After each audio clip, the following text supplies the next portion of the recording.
Hello everyone, I welcome you all to this incredible platform of Indologers. तो आज की इस वीडियो में हम डिस्कस करने वाले हैं PYQ series for SSC exams का पार्ट 4 वीडियो। एंड इस वीडियो में हम डिस्कस करेंगे अराउंड 30 क्वेश्चंस को, जिसमें हम कुछ प्रीवियस ईयर क्वेश्चंस डिस्कस करेंगे एंड कुछ अदर रिलेवेंट क्वेश्चंस डिस्कस करेंगे from your examination point of view.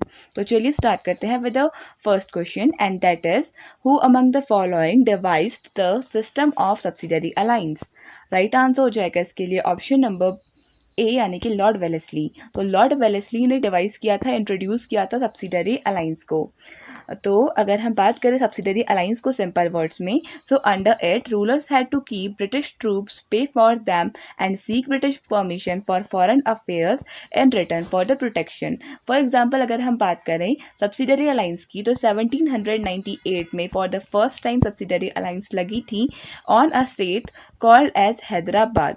तो हैदराबाद, जिसको सिटी ऑफ निज़ाम्स के नाम से भी जाना जाता है, तो यहाँ पर सबसे पहले सब्सिडरी अलायंस लगी थी। तो इसको लेकर ही हम डिस्कस करेंगे कि सब्सिडरी अलायंस थी क्या। फॉर एग्जांपल हैदराबाद के ऊपर इम्पोज कर दी ब्रिटिशर्स ने, ब्रिटिश गवर्नमेंट ने सब्सिडरी अलायंस। तो सब्सिडरी अलायंस यहाँ पे इंट्रोड्यूस हो गई है। तो अब हैदराबाद स्टेट में ब्रिटिश गवर्नमेंट अपने ट्रूप्स को डिप्लॉय करेगी, यानी एक तरीके से हैदराबाद स्टेट को प्रोटेक्शन प्रोवाइड करेगी। इसके वार्ड्स जितने भी होंगे उसमें अपने जो ब्रिटिश जो ट्रूप्स हैं वो लड़ेंगे, और इन रिटर्न हैदराबाद जो स्टेट है उसको ब्रिटिश गवर्नमेंट को सर्टेन अमाउंट ऑफ मनी या फिर रेवेन्यू देना पड़ेगा। तो ये आपको ध्यान में रखना है। This was under subsidiary alliance in simple words.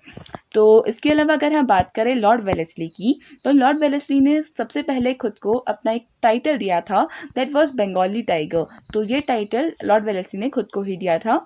And इसके अलावा वेलेस्ली की बात करें तो वेलेस्ली के टाइम पर सेकेंड मराठा वॉर भी लड़ा गया था।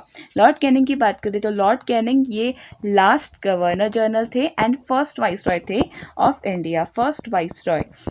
If we talk about Canning, तो कैनिंग के टाइम पर इंडियन पीनल एक्ट, तो इंडियन पीनल कोड भी लॉन्च हुआ था या फिर आया था during the tenure of Lord Canning. 1859 में इंडियन पीनल कोड आया था। इसके अलावा कैनिंग के टाइम पर फर्स्ट वॉर ऑफ इंडिपेंडेंस लड़ी गई थी 1857 में, और इंडियन काउंसिल एक्ट ऑफ 1861 भी कैनिंग के टाइम पर ही आया था, 1861। नेक्स्ट जो वाइसरॉय हमें डिस्कस करने हैं, he was Lord Curzon. Curzon ने बंगाल को डिवाइड किया था in the year 1905। Division of Bengal was done by Lord Curzon. इसके अलावा जो यूनिवर्सिटीज एक्ट ऑफ 1904 था वो भी कैनिंग के टाइम पर, वो भी कर्जन के टाइम पर ही पास हुआ था। अगर डिफरेंट की बात करें तो डिफरेंट के टाइम पर इंडियन नेशनल कांग्रेस का फॉर्मेशन हुआ था इन द ईयर 1885। तो 28 दिसंबर 1885 को इंडियन नेशनल कांग्रेस का फॉर्मेशन हुआ था। तो चलिए नेक्स्ट क्वेश्चन डिस्कस कर लेते हैं। When was the स्वर्ण जयंती ग्राम स्वरोजगार योजना SGSY launched by the government of India? Right answer हो जाएगा इसके लिए ऑप्शन नंबर बी, यानी कि 1999 में SGSY जो स्कीम थी ये लॉन्च की गई थी by the government of India. So it aimed to promote self-employment among the rural poor by forming self-help groups यानी SHGs. In 2011 it was reconstructed into National Rural Livelihood Mission, यानी इसको reconstruct कर दिया था SGSY को NRLM में in the year 2011. Thus you have to keep in mind. तो इसके अलावा अगर हम बात करें जो ये स्कीम थी, यानी जो ये योजना थी SGSY, it was launched by which ministry? तो रूरल डेवलपमेंट मिनिस्ट्री ने इसे लॉन्च किया था। एंड करंट में हमारे रूरल एंड डेवलपमेंट मिनिस्टर हैं Shivraj Singh Chouhan. Next question. In 1955, Dash was renamed as the State Bank of India. Right answer हो जाएगा ऑप्शन डी, यानी Imperial Bank of India का Imperial Bank of India was the old name of State Bank of India.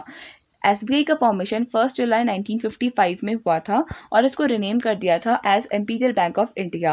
अगर बात करें ये nationalise कब हुआ था, तो 1955 में ही ये नेशनलाइज हुआ था। इसके हेडक्वार्टर्स मुंबई महाराष्ट्र में लोकेटेड है और इसकी टैगलाइन है the banker to every Indian. अगर हम बात करें स्टेट बैंक ऑफ इंडिया की और स्टेट बैंक ऑफ इंडिया के फर्स्ट चेयरमैन की, तो जॉन मथाई। तो जॉन मथाई जो इंडिया के फर्स्ट रेलवे मिनिस्टर भी थे, रेलवेज एंड ट्रांसपोर्ट मिनिस्टर थे, John Mathai, he was the first chairman of state bank of India, ये भी आपने ध्यान में रखना है। इसके बाद जॉन मथाई फाइनेंस मिनिस्टर भी बने हमारी कंट्री के, और उसके बाद SBI के फर्स्ट चेयरमैन बने जॉन मथाई। इसके अलावा कंट्री के फर्स्ट बैंक की बात करें तो bank of Hindustan was the first bank of India, and ये फॉर्म हुआ था 1770 में। ज़्यादा साल ये नहीं चल पाया, अराउंड 50 ईयर्स तक इसने वर्क किया। बैंक ऑफ हिंदुस्तान का फाउंडर थे Alexander and company was the founder of bank of Hindustan. अगर बात करें कंट्री के फर्स्ट नेशनलाइज्ड बैंक की, तो आपको ध्यान में रखना है Punjab national bank was the first nationalised bank of India. And RBI के बारे में तो हम काफ़ी बार डिस्कस कर ही चुके हैं, तो अगर आगे क्वेश्चन होगा तो हम वहाँ पे भी डिस्कस करेंगे। Next question, which of the following Indian tribal dance is prevalent in the Araku valley near Visakhapatnam which is located in Andhra Pradesh? Right answer हो जाएगा इसके लिए ऑप्शन नंबर बी, दिमसा। तो दिमसा ये एक ट्राइबल डांस है of the state of Andhra Pradesh. So Dimsa is a traditional tribal dance form performed by the tribes of Eastern Ghats, especially by the Porja and other tribal communities in and around the Araku Valley in Andhra Pradesh। तो इसके अलावा अगर हम बात करें आंध्र प्रदेश के other dances की, तो कुचिपुड़ी यहाँ का एक क्लासिकल डांस है which is recognised by the Sangeet Natak academy.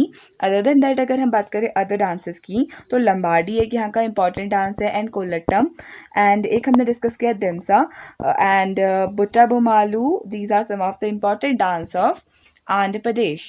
Next question देख लेते हैं, and the next question is how many squares are there in a chess board? Right answer हो जाएगा इसके लिए ऑप्शन नंबर ए, यानी 64 स्क्वायर्स प्रेजेंट होते हैं एक चेस बोर्ड में। सो इसकी बात करें तो ये ओरिजिनेट हुआ था इंडिया में अराउंड 6th सेंचुरी AD, और इसको तब चतुरंगा के नाम से जानते थे, या चतुरंग के नाम से जानते थे। Modern chess evolved in Europe around 15th century and it is played between 2 players. अगर हम बात करें who was the first Indian to win world class chess championship, तो राइट आंसर हो जाएगा इसके लिए विश्वनाथ आनंद। ये इंडिया के फेमस चेस प्लेयर हैं। तो चलिए नेक्स्ट क्वेश्चन डिस्कस कर लेते हैं। By which article of the Indian constitution law declared by supreme court is binding on all courts? Right answer हो जाएगा इसके लिए ऑप्शन नंबर बी, यानी आर्टिकल 141। वेरी इंपॉर्टेंट कि जो भी लॉ सुप्रीम कोर्ट बनाता है वो सारे कोर्ट्स को एक तरीके से बाइंड करना होगा, यानी they have to follow it. All the rules and regulations declared by Supreme Court is binding on all the courts. It is mentioned in Article 141 of the Indian Constitution. इसके अलावा अगर हम बात करें आर्टिकल 124 की, तो आर्टिकल 124 स्टैब्लिशमेंट की बात करता है of the supreme court. Article 125 की बात करें तो ये बताता है अबाउट द सैलरीज ऑफ जजेस एट्सेट्रा। इसके अलावा जो इम्पॉर्टेंट आर्टिकल है इट इज़ आर्टिकल 137 जो रिव्यू ऑफ जजमेंट्स और ऑर्डर्स ऑफ सुप्रीम कोर्ट को बताता है। Review of judgment and order of supreme court, article 124 establishment, article 125 salaries and article 141 ये बताता है कि law declared by supreme court is binding on all courts. Next question, the peninsular plateau of India was a part of which continent earlier? Right answer हो जाएगा इसके लिए option number C, यानी Africa. तो जो हमारा पेनिनसुलर प्लेटो है it is believe that it was a part of Africa. The peninsular plateau of India was originally a part of the ancient super continent जिसको कहते थे गोंडवाना या फिर गोंडवाना लैंड। इसके बारे में अभी हम डिटेल में डिस्कस करेंगे। The peninsular plateau of India was once a part of the ancient supercontinent जिसका नाम था Gondwana and it included Africa. तो ऑप्शन सी यहाँ पे सही आंसर हो जाएगा। तो अगर हम बात करें सुपर कॉन्टिनेंट की, तो सुपर कॉन्टिनेंट था पेंजिया। पेंजिया सबसे पहले कॉन्टिनेंट था जो एक मास था जहाँ पर सारे कॉन्टिनेंट्स एक दूसरे से जुड़े हुए थे। अगर हम बात करें इस पेंजिया की, तो अराउंड 335 से लेकर 175 मिलियन ईयर्स पहले ये एग्जिस्ट करता था। इसके बाद जैसे जैसे प्लेट्स टेक्टोनिक प्लेट्स मूव करने लगी तो पेंजिया ये 2 पार्ट्स में डिवाइड हो गया, जिसका जो था लॉरेशिया जिसको नॉर्दर्न पार्ट या फिर अंगारा लैंड भी कहा जाता है, and the southern part, northern part is Laurasia and southern part was called as Gondwana. और इंडिया का जो पेनिनसुलर प्लेटो वाला पार्ट है वो गोंडवाना लैंड का पार्ट है। नॉर्दर्न पार्ट का नाम भी आपको याद में रखना है, it is Laurasia and the southern part was Gondwana land. इसके अलावा अगर आपसे पूछा जाए कि what was the name of the super ocean, तो सुपर ओशन का जो नाम था इट वॉज पेंथलासा। तो I am writing over here क्योंकि एग्जाम के लिए काफ़ी इंपॉर्टेंट है। पेंथलासा वॉज द सुपर ओशन, यानी सिंगल ओशन एग्जिस्ट करता था, उसका नाम था पेंथलासा। और सिंगल कॉन्टिनेंट जो एग्जिस्ट करता था उसका नाम था पेंजिया। तो नेक्स्ट क्वेश्चन डिस्कस कर लेते हैं। Next question, which officer under Alauddin Khilji was required to maintain a register of merchants to ensure an adequate supply of goods? Right answer हो जाएगा ऑप्शन डी, यानी शाहना ए मंडी। तो शाहना ए मंडी ये एक ऐसा ऑफिसर होता था अंडर अलाउद्दीन खिलजी, जिसका काम होता था कि जो किंगडम है उसके अंडर चीज़ों की यानी गुड्स की बिल्कुल भी कमी ना हो, डेफिशिएंसी ना हो। It was ensured by Shahna i Mandi. So इसका काम होता था to maintain a register of merchants, regulate prices and ensure the adequate supply of goods within the territory. अगर हम बात करें अलाउद्दीन खिलजी के टाइम पीरियड की बात करें तो अलाउद्दीन खिलजी का टाइम पीरियड था फ्रॉम 1296 से लेकर 1316 तक। तो 1296 से 1316 तक अलाउद्दीन खिलजी का रेन था। इसके अलावा अगर हम बात करें अलाउद्दीन खिलजी के मिलिट्री अचीवमेंट्स की, तो एक्सपेंशन ऑफ डेयरी इन्होंने काफ़ी हद तक किया था। ये अपने मार्केट रिफॉर्म्स के लिए जाने जाते हैं। इन्होंने स्ट्रेट ग्रेनरीज को काफ़ी हद तक खोला था और रेशनलाइज किया था। इसके अलावा जो इंपॉर्टेंट क्वेश्चन पूछा जाता है एग्जाम्स में कि कौन सा रूलर था जिसने जिजिया टैक्स को लगाया था ऑन नॉन मुस्लिम्स। तो जिजिया टैक्स जो था वो इम्पोज किया जाता था on non Muslims and it was impose by Alauddin Khilji. ये भी आपको ध्यान में रखना है। तो कैपिटल थी इसकी दिल्ली पे, डायनेस्टी थी खिलजी डायनेस्टी। इसका एक काफ़ी इंपॉर्टेंट जर्नल जो एग्जाम में पूछा जाता है, इसका नाम आपको ध्यान में रखना है, मलिक काफूर। तो मलिक काफूर इसका एक इम्पॉर्टेंट जर्नल था जिसका नाम एग्जाम में पूछा जाता है। Malik Kafur was the governor general और simply the famous general of Alauddin Khilji. This you have to keep in mind. Next question discuss कर लेते हैं and that is right to freedom in Indian Constitution contains which of the following article? Right answer हो जाएगा option d, यानी all of the above. सो यानी article 19, 20, 21 and even 22 को भी include करता है right to freedom of our constitution. So article 19 की बात करें तो यहाँ पे 6 फंडामेंटल फ्रीडम्स मैंशनड है। 20 की बात करें, अगर हम 19 की ही बात करें तो उसमें कौन कौन से फ्रीडम्स आती हैं, like freedom of speech and expression. इसके अलावा freedom to assemble peacefully, freedom to form association और union, freedom to move freely etcetera. Article 20 की बात करें तो protection and respect of conviction for offences, यानी कि जब कॉन्विक्ट कर दिया जाता है किसी पर्टिकुलर पर्सन को for performing some kind of crime, तो यहाँ पर भी हमें कुछ फ्रीडम प्रोवाइड की जाती है by the government and it is mention in article 20। Article 21 protection of life, यानी राइट टू लाइफ है, and personal liberty, and they are all part of right to freedom from article 19 to 22 under part 3rd of the constitution. Next question discuss कर लेते हैं। The order of the layer of atmosphere from the earth surface moving away from the surface is. Right answer हो जाएगा इसके लिए option d, यानी troposphere, stratosphere, mesosphere and thermosphere. तो जैसे हम जो हमारी अर्थ है इसकी जो सतह है या फिर जो हम कह सकते हैं लेयर है, इसे हम ऊपर को जाते हैं, लैंड से दूर जाते हैं टुवर्ड्स द स्काई, तो हमें सबसे पहले ट्रोपोस्फेयर मिलेगा, देन स्ट्रेटोस्फेयर मिलेगा, then mesosphere and then thermosphere. और थर्मोस्फेयर के बाद आता है एक्सोस्फेयर, ये भी आपने ध्यान में रखना है। अगर हम बात करें ट्रोपोस्फेयर की तो ये हमारी अर्थ से सबसे क्लोजेस्ट लेयर है। एंड अगर हम बात करें स्ट्रेटोस्फेयर की तो यहाँ पे ये ओजोन लेयर को कंटेन करती है, ओजोन लेयर को, और यहाँ पे जो एरोप्लेन्स वगैरह होते हैं, जेट्स वगैरह होते हैं, ये यहीं पर उड़ते हैं। मीजोस्फेयर की बात करें तो जो मीटियोर्स होते हैं जो अर्थ के लिए काफ़ी हार्मफुल होते हैं, तो यहाँ पे ही ये बर्न अप हो जाते हैं। थर्मोस्फेयर की बात करें तो थर्मोस्फेयर में शटल ऑर्बिट्स वगैरह चलते हैं। एंड अगर एक्सोस्फेयर की बात करें तो ये आउटरमोस्ट लेयर होता है और ये स्पेस के साथ मर्ज करता है हमारा exosphere. Next question, which cells in our body are popularly called as soldiers of the body. Right answer हो जाएगा ऑप्शन नंबर बी, यानी वाइट ब्लड सेल्स को कहा जाता है as the soldiers of the body. White blood cells are also called as leukocytes, are commonly referred to as soldiers of the human body because they play a vital role in defending the body against infections, diseases, and foreign invaders. While uson eosinophils and basophils are types of WBCs। यहाँ पे जो दिया है eosinophils and basophils ये type होते हैं WBC के, and इनको भी कहा जाता है soldiers, refers broadly to the white blood cells, not just specific type. तो किसी स्पेसिफिक टाइप को हम टिक नहीं कर सकते, जो कंप्लीट वाइट ब्लड सेल्स हैं इसके ही पार्ट है ये बेसोफिल्स एंड यूसिनोफिल्स, तो ये भी आपने ध्यान में रखना है। Next question, how many types of writs can be issued under Article 32 and 226 of the Constitution of India? Right answer हो जाएगा इसके लिए ऑप्शन नंबर सी, यानी कि 5 टाइप्स ऑफ writs को इशू कर सकता है हमारे कोर्ट्स अंडर आर्टिकल 32 एंड 226। 32 के अंडर सुप्रीम कोर्ट कर सकता है एंड 226 के अंडर हाई कोर्ट्स कर सकते हैं। So Article 32 allows individuals to directly approach the Supreme Court for the enforcement of the fundamental rights, while Article 226 allows individuals to approach high courts for enforcement of fundamental rights and other legal rights। अगर बात करें कौन सी ये 5 Ritz हैं तो इनको एक बार brief में डिस्कस कर लेते हैं। फर्स्ट है हमारी हैबिस कॉर्पस, सेकेंड है मैंडेमस, देन प्रोहिबिशन, सर्टियोररी एंड कोवेरेंटो, और इनको हमने डिटेल में सेपरेट वीडियोस में भी डिस्कस किया था, तो आप उनको प्रेफर कर सकते हैं। नेक्स्ट क्वेश्चन डिस्कस कर लेते हैं, and that is the growth rate of India's growth is declining since, और ये SSC CHSL का क्वेश्चन है, मैंने यहाँ पे लिखना भूल गई, इट इज़ SSC CHSL 2024 का ये क्वेश्चन है। तो राइट आंसर हो जाएगा इसके लिए ऑप्शन नंबर ए, यानी 1981 से इंडिया का जो ग्रोथ रेट है एक तरीके से ये डिक्लाइन कर रहा था।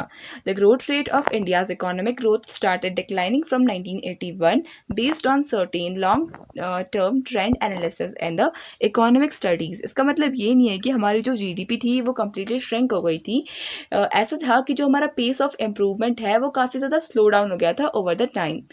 नेक्स्ट क्वेश्चन डिस्कस कर लेते हैं, and that is Mahabalipuram emerged as an important center of temple architecture under which of the following kingdoms in South India? Right answer हो जाएगा इसके लिए ऑप्शन नंबर ए, यानी पल्लवास। तो पल्लवास के टाइम पर एक इम्पॉर्टेंट टेम्पल आर्किटेक्चर था Mahabalipuram. Mahabalipuram became a key center of temple architecture under Pallava dynasty, especially during the rule of Narasimhavarman I. The site is known for its rock-cut temples के लिए जानी जाती है, sculptures के लिए जानी जाती है, and Dravidian architectural style, including famous monuments like Shore Temple and पंचरथास। ये सारे एग्जाम्पल्स हैं, हम कह सकते हैं द्रविडियन आर्किटेक्चरल स्टाइल के। तो साउथ इंडिया के जितने भी टेम्पल्स होते हैं वो बेसिकली द्रविडियन आर्किटेक्चरल स्टाइल में ही बनाए जाते थे।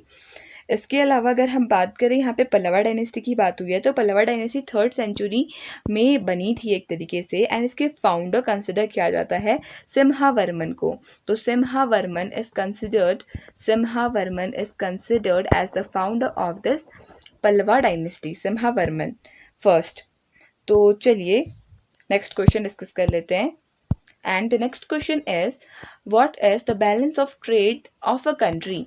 राइट आंसर हो जाएगा इसके लिए option c, difference between import and export को हम कंसिडर करते हैं balance of trade of a country. The balance of trade of a country is difference between the value of its export and imports and services over a certain period of time, और इसका formula होता है export minus import. Next question, when did India declare itself sovereign, democratic and republic state with the adoption of the constitution? Right answer हो जाएगा इसके लिए option number D, यानी 26 जनवरी 1915 को इंडिया ने खुद को कंसिडर कर दिया था as a democratic sovereign and republic country. तो ऑप्शन सी डी इसके लिए सही आंसर हो जाएगा। The principles of sovereignty and democracy were formally enshrined in the preamble of the constitution. अगर बात करें प्रीएम्बल का कॉन्सेप्ट हमने कौन सी कंट्री से लिया है, तो USA से हमने प्रीएम्बल का कॉन्सेप्ट लिया है। 26 January was specifically chosen to commemorate the declaration of Purna Swaraj, जो जवाहरलाल नेहरू जी ने डिक्लेयर किया था इन 1930। ये जो कांग्रेस सेशन था इसमें जवाहरलाल नेहरू जी ने पूर्ण स्वराज डिक्लेयर किया था। एक तरीके से कहा था कि 26 जनवरी 1930 को सेलिब्रेट किया जाएगा पूर्ण स्वराज यानी कंप्लीट इंडिपेंडेंस, और ये इन्होंने डिक्लेयर किया था 1929 के लाहौर सेशन में। तो 1929 का जो लाहौर सेशन था उसमें डिक्लेयर किया था कि 26 जनवरी को हम इंडिपेंडेंस डे सेलिब्रेट करेंगे। तो ये सिंपली आपने ध्यान में रखना है। तो इसके अलावा यहाँ पे जो अदर इंपॉर्टेंट डेट्स हैं, लाइक 15 अगस्त को इंडिया को इंडिपेंडेंस मिली थी, 24 जनवरी 1950 को इंडिया ने अपना national song and national anthem को अडॉप्ट किया था, 26 नवंबर 1949 की बात करें तो इंडिया का जो कॉन्स्टिट्यूशन था वो फाइनली प्रिपेयर हो गया था। Next question, which of the following dances developed in the monasteries of Assam? Right answer हो जाएगा ऑप्शन डी यानी सत्रिया डांस। तो सत्रिया डांस डेवलप हुआ in the monasteries of Assam. अगर हम बात करें सत्रिया डांस की तो Sattriya dance it is also a classical dance which is recognised by the Sangeet Natak academy and it belongs to the state of Assam. Assam के अदर फोक डांसेस की बात करें जो एग्जाम में पूछे जाते हैं, जैसे देवधानी एक इम्पॉर्टेंट डांस है देवधानी, एंड बिहू भी यहाँ पे परफॉर्म किया जाता है, भोरताल नृत्य भी यहाँ पे परफॉर्म किया जाता है। इंपॉर्टेंट पॉइंट्स देख लेते हैं। Sattriya is a classical dance form of India that originated in the Satras of Assam, यानी कि एक तरीके से monasteries, Vaishnavite monasteries of Assam. It was introduced by the saint and cultural reformer Srimanta Sankardev. तो इन्होंने इसे इंट्रोड्यूस किया था Srimanta Sankardev in 15th century as a medium for religious expression and story telling based on Hindu epics. Next question, which hormone leads to the expulsion of milk from the breast during the suckling? Right answer हो जाएगा option B यानी oxytocin. तो expulsion of milk के लिए females में oxytocin जो hormone होता है ये रिस्पॉन्सिबल होता है।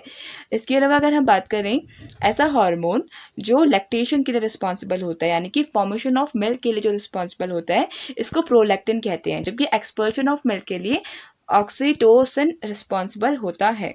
ऑक्सीटोसिन इसको बर्थ हार्मोन की तरह भी कहा जाता है because during the time of birth it helps in the contraction and relaxation of the muscles.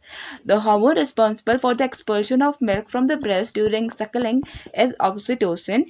Oxytocin causes myoelliptical cells surrounding the milk producing alveoli in the breast to contract. Next question, which part of our constitution envisages a 3-tier system of the panchayats? Right answer हो जाएगा इस question के लिए option number ए यानी कि part 9। तो part 9 of the Indian constitution में mentioned है about the 3-tier system of our panchayats. This you have to keep in mind. So अगर हम बात करें ये कब ऐड हुआ था, तो 73rd constitutional amendment act of 1992 के अंडर पार्ट 9 को ऐड किया गया था। It deals with the panchayati raj system and includes the article from 243 to 243O.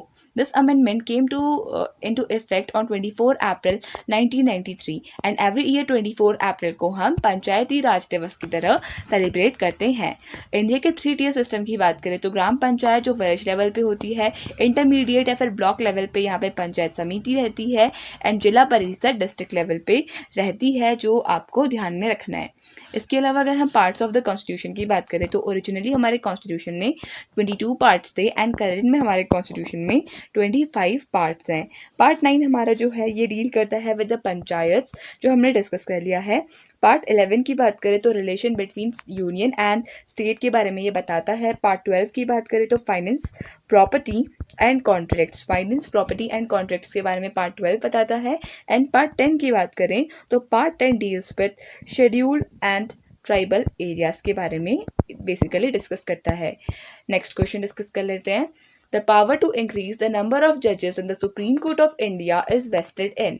Right answer हो जाएगा ऑप्शन बी, यानी पार्लियामेंट के पास ये राइट होता है कि नंबर ऑफ जजेस सुप्रीम कोर्ट में वो इंक्रीज कर सकता है। Specifically under article 124 clause 1 of the Indian constitution, Parliament has authority to determine the number of judges in the Supreme Court by law.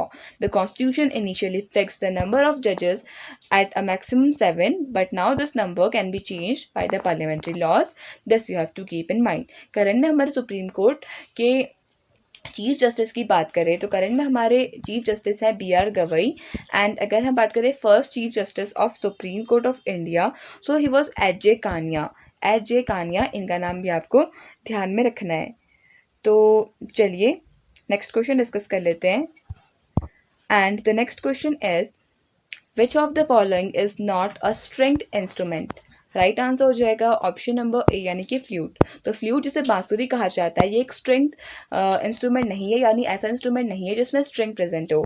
इसके अलावा वायलिन, मैंडोलिन एंड गिटार, ये violin and guitar are common, but mandolin में भी string present नहीं होती है, string present रहती है एंड फ्लूट में प्रेजेंट नहीं रहती है। तो यहीं पे ये सेम चीज़ डिस्कस की है, violin, mandolin and guitar all produce sound using string, using vibrating string, making them stringed instruments. जबकि जो फ्लूट होता है ये एक वुड विंड इंस्ट्रूमेंट होता है, यानी वुड होती है और उसमें जो एयर होती है उसके लिए स्मॉल होल्स बनाए जाते हैं। Next question, which of the following states in India has the highest area under mangroves? Right answer हो जाएगा इसके लिए ऑप्शन डी यानी वेस्ट बंगाल। तो वेस्ट बंगाल में highest number of mangrove area है। Sundarbans located in West Bengal is the largest mangrove forest in India and also a UNESCO World Heritage Site. It accounts for approximately 42.45% of the total mangrove cover in India as per the forest survey of India 2021 report के according. ये आपने ध्यान में रखना है। तो चलिए next question discuss कर लेते हैं। एंड वेस्ट बंगाल में ही सुंदरबन नेशनल पार्क सिचुएटेड है। Next question, methane is also known as, right answer हो जाएगा ऑप्शन सी यानी मार्श गैस। तो ये क्वेश्चन हमने पहले भी डिस्कस किया था एंड ये एसएससी सीजीएल 2024 के टीयर 1 के एग्जाम में भी आया था। तो मीथेन को मार्श गैस के नाम से भी जाना जाता है। It is commonly referred to as greenhouse gas due to its significant role in climate change, but marsh gas is a traditional name because it is often found in marshy or swampy areas where it is produced by anaerobic decomposition of the organic matter.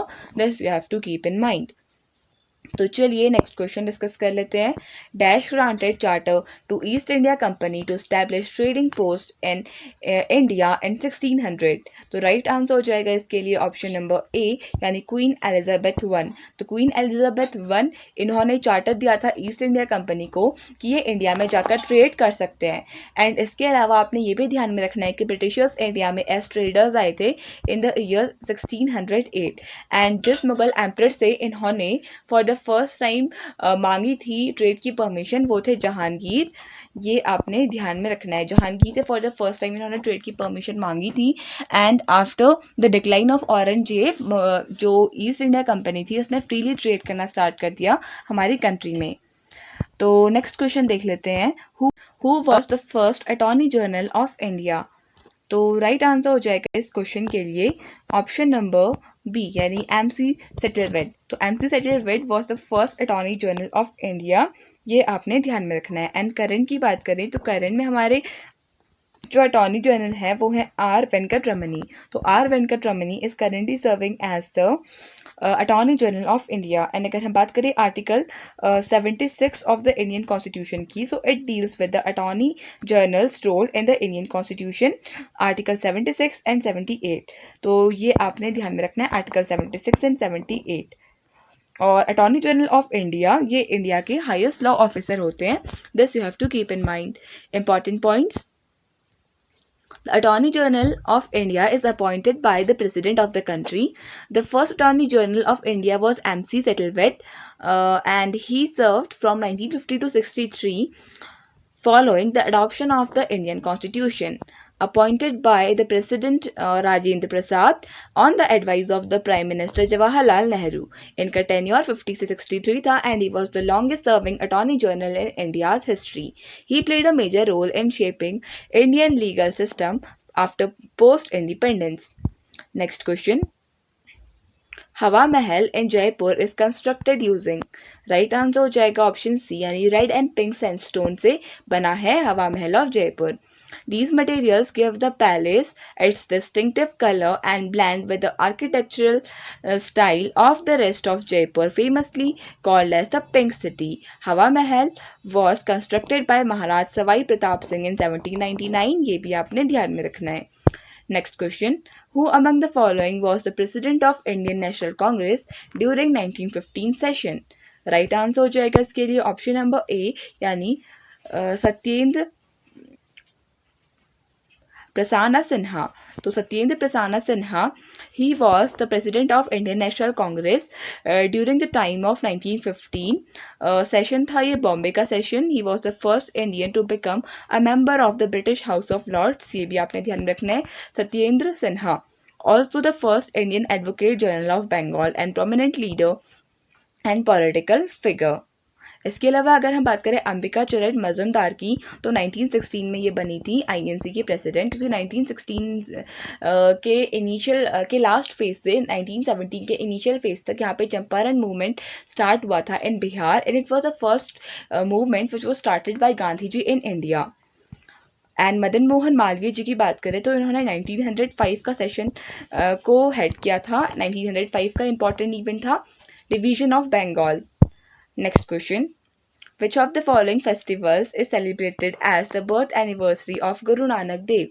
Right answer हो जाएगा इसके लिए option number C, यानी गुरु पर्व. तो गुरु पर्व की तरह celebrate किया जाता है the birth anniversary of Guru Nanak देव. तो यहाँ पे लिखा है the festival celebrated as the birth anniversary of Guru Nanak Dev ji as Guru Parv. इनका फेस्टिवल का नाम है गुरु नानक जयंती, also called as Guru Nanak Guru Parv. Occasion है celebrates the birth of Guru Nanak Dev ji, the founder of Sikhism and the first of the 10 Sikh Gurus. तो फर्स्ट सिख गुरु थे गुरु नानक देव जी, एंड इनके बर्थ को सेलिब्रेट किया जाता है as Guru Parv.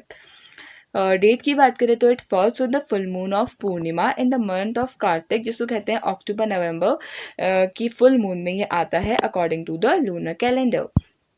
Next question, Nehru Institute of Mountaineering is located at which place? And it is also a question of SSC CHSL 2024. तो right answer हो जाएगा इस क्वेश्चन के लिए ऑप्शन नंबर डी, यानी उत्तराखंड में Nehru institute of mountaineering situated है.